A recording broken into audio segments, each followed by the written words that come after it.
La Dynamique MGR Khosrow, DMK, a fait part de sa consternation et de son indignation relativement à l'arrestation jeudi de Jean-Paul Oumolou par des gendarmes togolais. L'opposant en séjour à Lomé a été cueilli tôt jeudi matin par une horde d'éléments cagoulés de façon spectaculaire. La DMK dénonce un kidnapping et exige sa libération, pure, simple et immédiate sans condition. Faisant le récit des faits, la DMK indique dans un communiqué que les éléments de la gendarmerie ont défoncé la porte d'entrée, violenté et blessé la personne qui était avec l'opposant, avant de le kidnapper comme un criminel, alors qu'il n'était pas armé. Embarqué avec le visage voilé, M. Oumolou sera déposé au service central de recherche et d'investigation criminelle, SCRIC, de la gendarmerie nationale. Selon la DMK, son avocat n'est toujours pas autorisé à le rencontrer pour échanger avec lui. L'organisation politique dénonce une violation des dispositions légales.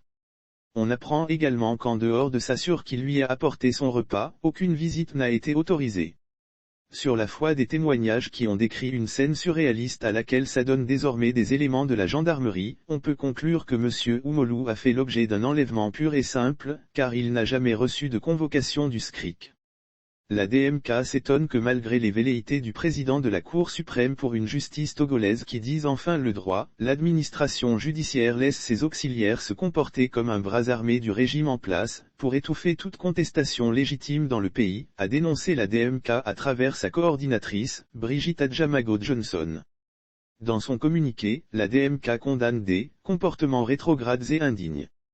Elle met également en garde le régime en place qu'il serait tenu pour responsable de tout ce qui pourrait arriver à Jean-Paul Oumolou dans sa détention arbitraire.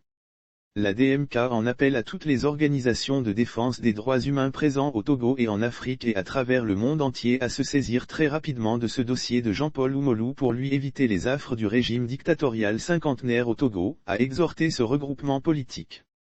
Pendant ce temps, Brigitte Adjamago et les autres demandent la relâche pure, simple et immédiate sans condition, de ce soutien d'Ashbehom Kodjo vivant en Suisse.